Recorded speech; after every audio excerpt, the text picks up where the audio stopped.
table where women have a voice and opinions and share about different issues that may be going on with women. I'm your moderator, Shantae. And I'm your co-moderator, Victory, and we have an exciting group of women with us today, so please introduce yourselves. My name is Diana Phillip. I'm the Executive Director for NARAD Pro-Choice Maryland. My name is Sheena Ross, and I'm originally from Baltimore, Maryland, and I'm here representing myself as a citizen. My name is Jennifer Schultz, and I'm a recent transplant to Maryland, and I've been a military spouse for over 20 years. Welcome, ladies. We're so glad to have you here today. And we'll go to our first topic, Victory. So ladies, I have to ask, why do you think that women are perceived as more emotional than men in the workplace? Because they are, in general. And that's not necessarily a bad thing. I think we just tend to be a little softer than gentlemen, and sometimes that can be very helpful, and sometimes I think, could be a hindrance. What are some of the benefits, I guess, to being more emotional in the workplace? I don't necessarily think women are more emotional. It's depending on each person. It's not really an emotion for women. I don't find myself to be emotional in the workplace.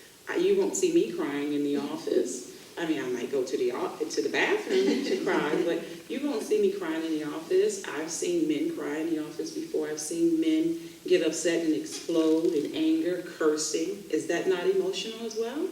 So sometimes I think we lean to that too often, to blame women and being too emotional, too high-strung, or this or that. I feel like the workplace is a very tense place, and emotions should be allowed there. We're trying to dumb down the workplace and get robots in instead of people. And so what's wrong with emotions? What's wrong with showing your character and your personality, whether you're a man or a woman? Well, conversely, if you don't show enough emotion as a woman in the workplace, there can be this sexist reaction to you about how you're arrogant, you're defensive, and being someone who's assertive is not something that is perceived as what folks want in that environment. So emotional has this gender connotation to it, and it is incredibly sexist. But I think that what we really want are folks that have the ability to be authentic. And I think that's what managers want, and I think that's what employees want. So the first reaction of, yes, women will be, we can be emotional, and that's okay. We have to, I think it's a better work environment when we're able to be ourselves. Can we break that stereotype? And if so, how can we break the stereotype of emotional being a negative thing? I don't know that in all cases it is a negative thing, kind of what they were saying, but maybe a perception that it's a negative thing is something that could possibly be addressed. And that's difficult to break, a perception. Mm-hmm. How do you break a perception? Because as she stated, when a man is in the office, he's seen as assertive, and a woman is seen as that B word, okay? When a man states something, he interrupts someone, they continue on. If a woman interrupts quickly, they would say, I'm sorry, can you wait? He was saying something or she was saying something. So it's really hard to break perception, but that's what you're judged on every day. I think that's a topic in itself, perception. We'll add that to the next show. We have a fabulous group of women here today sharing their opinions and really expressing what I think a lot of people want to say but just don't say. So I'm glad that they are here today with us. We're going to pick it up with the Me Too movement and its effectiveness. So let's start. Do you ladies have any experience with the Me Too movement, or what are your thoughts on this movement? I think it's definitely bringing sexual assault into the forefront, at a time when it's been kind of pushed under the table or just ignored completely, unfortunately. I don't think it's been brought out just as much as I would like to see, but it's definitely at least getting the word out there. People are talking about it in some degree. I've been actually very shocked and disappointed in society and how we've been raised and how we work together, the rules in the workplace, how it's gone on for so long. Thank God some women have strong personalities, or they have enough backing or confidence or supporters to come out and say something. I've never experienced it to an extreme point because I was taught very young in college how to address sexual harassment. And one of the first things they taught me in freshman year was if someone comes up to you in the workplace and they try to make a pass at you, your first option is you can ignore them. You can kind of do a blank stare and look past them. You can give a dead silence and let them know you just stepped into an area that you don't want to go. And you can keep a stern look on your face. But if they go further, then this is the next step in what you want to do.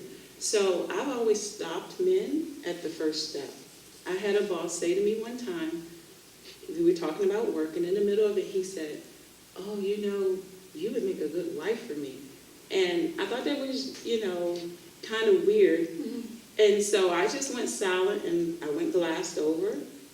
And then I said, "And you were saying about such and such." I went back to the subject. So he got the point, and we never had an issue again. I never heard about him doing that to anyone else. And as long as he never addressed it again, I wasn't going to address it. But the next step is if he had continued, I would say, "I'm feeling uncomfortable with this, and I prefer you not do that." And then at the same time, I would probably have to tell his boss or take further steps to ensure myself. I just have a problem with the way it came out with the acting arena. First of all, the number of years it took, it's disheartening. I'm sorry that women had to go through that for so many years. And I'm really upset that no one stood up. This one woman, she finally did stand up when it came to the Bill Cosby case. Mm-hmm. And she did it for years. So she finally got victory. But it's sad that it had to go on so long. We all need training on how to address these issues at a very young age. I was just going to say, does that put too much responsibility on the victim or the person being affected? No, training should be for young boys as well, to me, in how to address and treat women. What do you think? I think that this is a great conversation to have, and that a lot of Marylanders might not know that a new law passed that mandates we have to have in our family life curriculum, K through 12, in the state of Maryland public schools, teaching boundaries and consent. Very good. And I think that's one of the best tools that we can have because it applies to all gender identities. Right. The idea of bodily autonomy, the idea of consent, boundaries. These are the things that, yes, skills and training needs to happen from the very basics. Right. And hopefully those are individuals that will go through their lifespan being able to be better participants in the workplace. Yeah. I love that. That's a great move by our state. I'm very proud of I that. didn't know That's awesome. Do you think that including men or men stepping up and saying #MeToo diminishes the power of the movement? Because it started out as a female movement where we're hearing a lot about these women stepping up against Bill Cosby or Harvey Weinstein. Does male involvement diminish it, the power of it? I don't think so. I wouldn't think so. I think it's showing some support and Right. showing, and keeping in mind, men also are harassed in Exactly. the workplace. Isn't just, well, it tends to be predominantly female. There are many male victims as well. So. Right. Exactly. So ladies, how can we continue to empower women to step up? Not everybody has access to social media, or not everyone is in movies or TV. How do we empower the everyday woman to stand up? I would say if there's enough, getting the education out there, getting the men and the women in the workplaces aware of the situation, and getting that training that we talked about, giving them the confidence to know that if I stand up, someone will listen. I think for years that's why people didn't. They would either feel like they weren't going to be listened to, or it could affect their job. But just public knowledge of the topic is going to make it a lot more comfortable for them. I agree with her. We need to keep the conversation going in magazines. We need to keep the conversation going on the radio. We need to keep the conversation going in the workplace. We need training in the workplace. And we need to have peer buddies. We need to have people that we can go to and say, this happened to me. Can you give me some advice on what to do? So we need employers to step up and ensure that their diversity inclusion or their office for training has people there that are going to be supportive to the staff to come, whether it's male or female.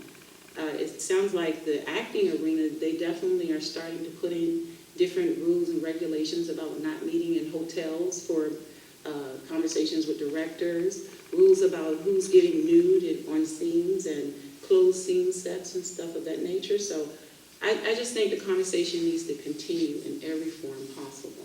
I also agree with Sheena and Diane, where it starts at young. Yes. I really believe when you start from the K through 12, giving them that information and training them, that it doesn't even, because it's now happening even in the schools. They're Yes. starting young, you know, and I don't think kids understand that, well, this is okay, you know, it's normal, you know, so I definitely agree that it definitely should start in the homes and even in the schools. Victoria, why don't you tell us about the next topic? Sure. So, Diane, I wanted to talk to you specifically about, I know the state of Maryland recently passed a number of laws in relation to sexual and reproductive health for inmates and detainees. Tell us a little bit about that.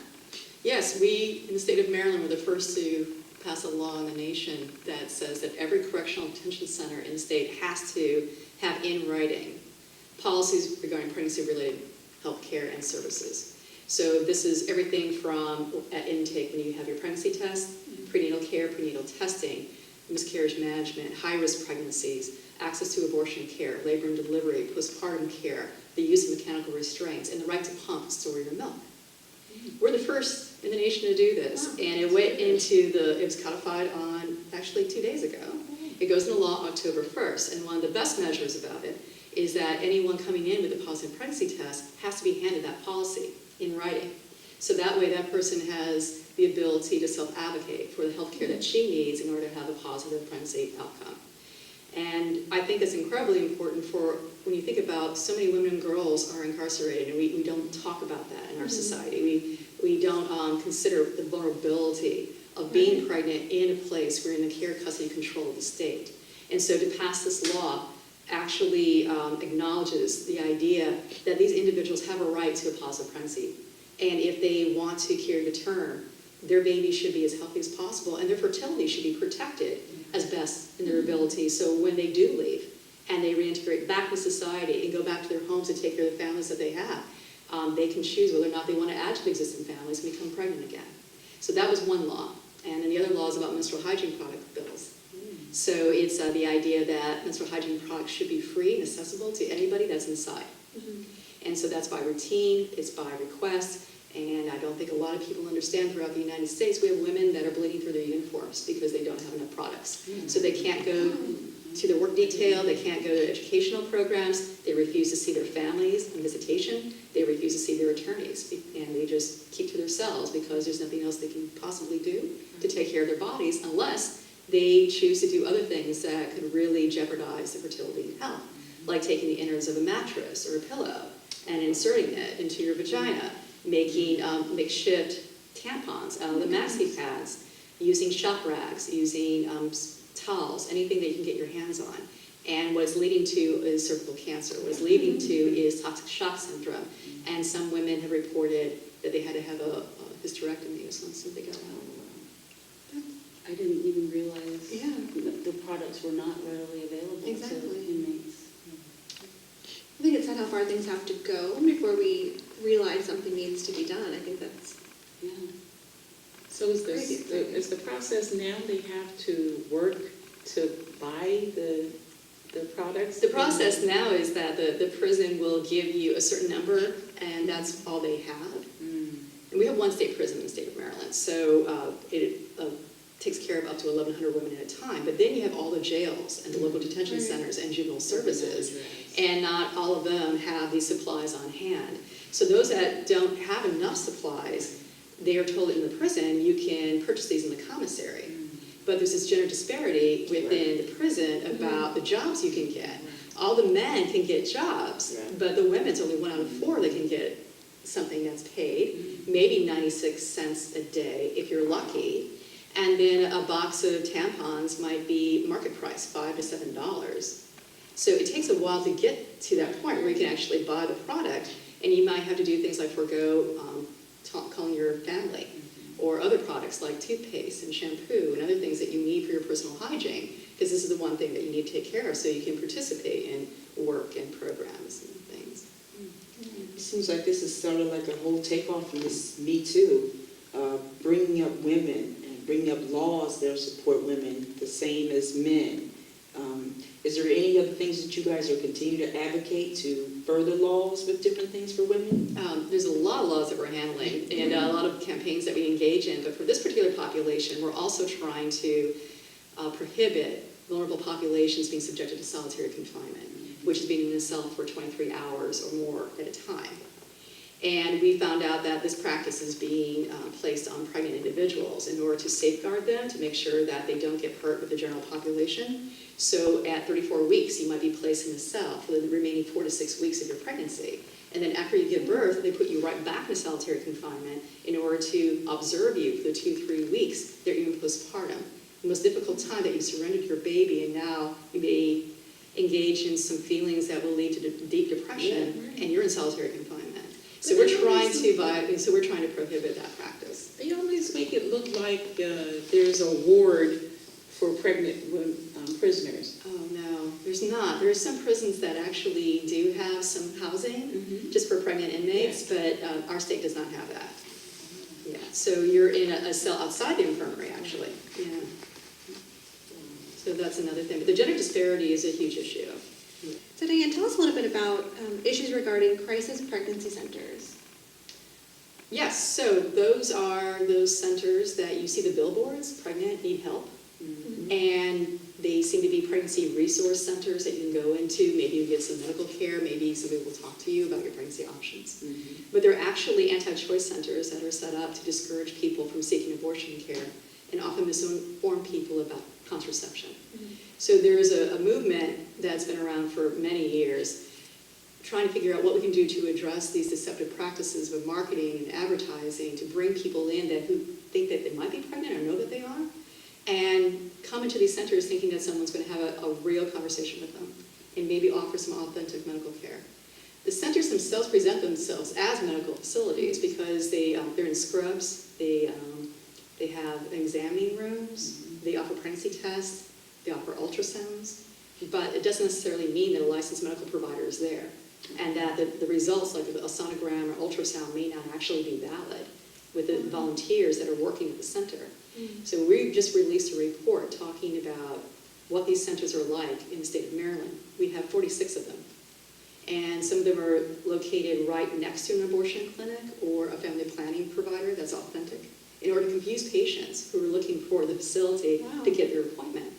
And some of them are located in rural areas in the state in which there are no family planning providers. And so these are family planning deserts in essence. And so you just go to the center that you know in your community. But you don't know that they already have some kind of biased philosophy that in the way that they address the issue, thought questions you might have about pregnancy or whether you are pregnant, what your options are. And so all they really want to do is raise public awareness about these centers. You can't regulate them because they're not medical facilities. There's no licensure that's required. But you also can't regulate them because it's not a consumer protection issue because there's no fee for service. So what do you do about information centers that are providing bad information that might lead to poor health outcomes if someone is seeking information in medical care for prenatal care or abortion care? And that's a problem. So we're looking at the opportunity for legislation. And right now there's a U.S. Supreme Court ruling that's going to be handed down at the end of June, NIFLA versus Becerra. It's a California law that was passed in 2015. And it's a very simple thing. If you're a licensed crisis pregnancy center, you have to state that there's a phone number available if you don't think that you're getting all the health care that you need. And if you're an unlicensed crisis pregnancy center, you need to actually stipulate in all your materials and inside the center that no licensed medical care provider is providing any health care or supervising health care. And that way, more people are informed about what the centers are all about. And when you're a visitor coming to the center, you understand the scope of services and the staffing there. Now, can you give an example of what you mean by bad information? Because I don't like the word anti-abortion. I mean, I get that abortion is a big issue. It feels like a hamster on the wheel because people can do whatever they want. I don't find it a terrible thing if somebody wants to talk to somebody about other options prior to abortion. And so what bad information you were referring to are they giving out to their clients? When they talk about abortion care, it's always with an emphasis of poor physical or emotional health if you seek abortion care. They say things like, this is linked to cancer. You can get breast cancer, you can get colon cancer. You could go to deep depression within 3 years, commit suicide. They talk about how bad they think the abortion providers are and how they don't follow the laws and FDA guidelines regarding medication abortion. They confuse emergency contraception, Plan B, the morning after pill, with an abortifacient, saying that it's a medication abortion when it's not. They talk about how contraception is a horrible thing for your body. In fact, you can go on some of the websites and they'll say things like hormonal birth control is something that interferes with men being able to find you as a woman and be attracted to you because it interferes with your pheromones, and so you should engage only in natural family planning. They exaggerate a contraception and its failure rate. So these are the things that are scare tactics for people to consider abortion care and contraception. They do not going to go into any kind of detail about carrying to term. They don't talk about the risks of carrying to term. And they're not certainly certified or have any kind of medical training to talk to people about miscarriage management. Right, so I'm not sure how much can be legislated with that, because I've heard all of those items, the subjects that you just talked about, in some format on my own. I didn't have to go to a center to read about it or hear about those things. I've heard it on Google, I've read it in magazines before. So I think the biggest issue would be they would just put there an unlicensed facility or and say not a medical facility or something. And that's what we because think they should still can exist. My thing is I'm not into limiting people or limiting information or saying this is fake news, because after a while we start going back on the pendulum the other way, and everything starts to be something against the law if it doesn't favor you. Jennifer, you were going to say? Yeah, she and I spoke earlier before this panel started, and one thing that she mentioned that I think is kind of relevant here is the level that they will go is, and if you want, it's about the volunteers that went in that weren't pregnant but had that. So Diane and I were talking before this started, and she was telling me about some situations where volunteers came in. If you want to mention where they went in and weren't pregnant, but they got an ultrasound.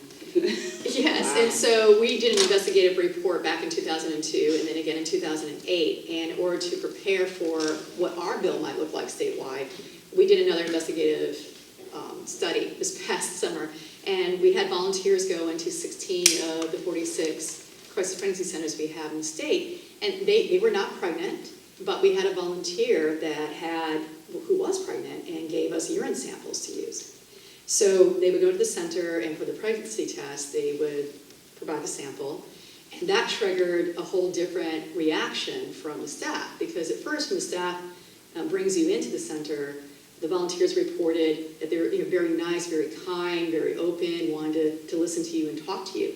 As soon as the pregnancy test was positive, it went into this judgment of, well, you shouldn't have gotten pregnant to begin with. And let's talk about how this happened. And yes, you relied on birth control. And, now that you've gotten pregnant, you know that this is the path that's been chosen for you. And so you've made your bed, you must lie in it now. But they would also say, let's confirm that pregnancy through an ultrasound or a sonogram. And my volunteers would come back and say, they claim this ultrasound confirmed my pregnancy. My volunteers were not pregnant. They would try to determine how far along they were in their pregnancies.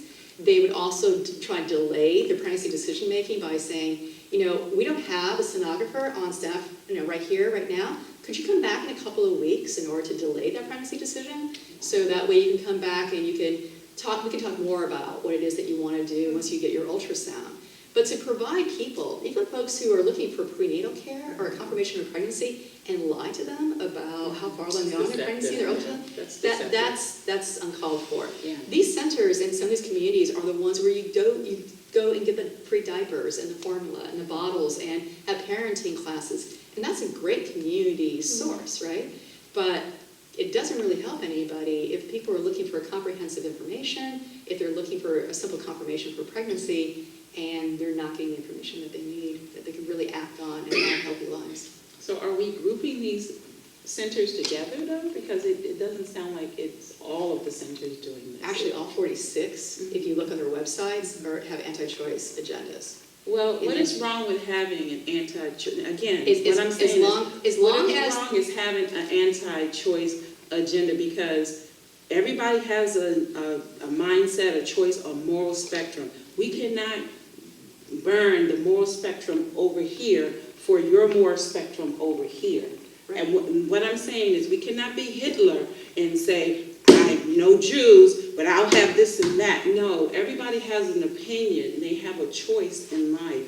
And so I don't like the idea of cutting out a voice just because it doesn't agree with you. I think what maybe what the situation is here is what maybe, and I'm not trying to put words in your mouth or anything, but is that it is important that everyone does have a choice and all information is given. Yes, But I agree with you. these particular centers are not giving that choice. They're only providing half of the information, whereas the true parenting centers that don't have this particular agenda are talking about, you could continue your pregnancy, you could talk about abortion, you could talk about adoption. They're offering all of those choices, whereas these other centers are putting on a face of we're offering all these choices, but they're really only offering a small percentage of the choices under the guise of being open. to Right, and choices. so I think maybe you should bring in rules about the place, not shut them down.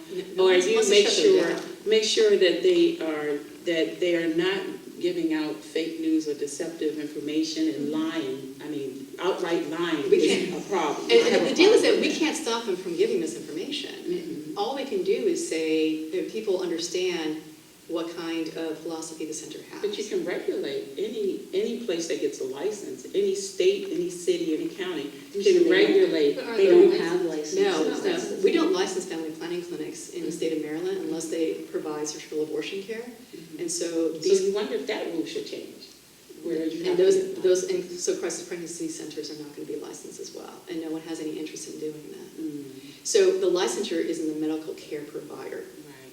That's where the stipulation is. Mhm. And so, but, you know, we're one of those advocates that we're not saying that the census should shut down. Mhm. We're just saying that the way that they portray themselves in the public, people should know when they're walking in. And some people feel more comfortable going to those centers because they know exactly where they stand. Right. And that's fine. So we just think that there needs to be more clarity and transparency. Right. And how would you do that? I think that what the California law did, which was simply saying there's no licensed medical care provider on site to provide care or supervise care, that's Right. exactly what people need to know. Well, that probably would help. I think that would be helpful. Yeah. And so our report that we just released really highlights some of the things that when you walk into a center and you don't know what to expect, there's unexpected and surprise information that you get that a lot of people don't know about. Yeah.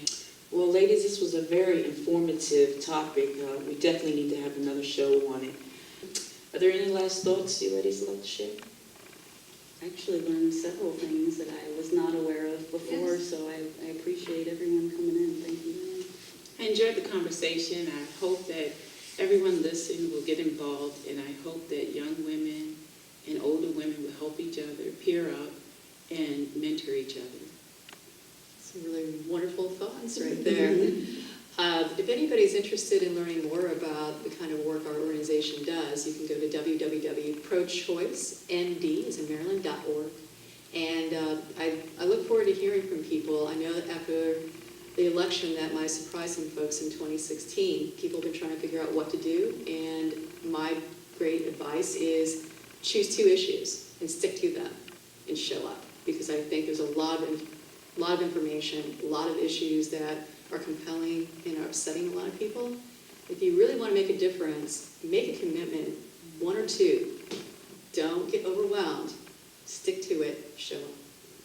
Ladies, thank you so much. We had a great conversation today. We appreciate each of you. And thank you so much for joining us here at A Place at the Table. We hope you join us next time.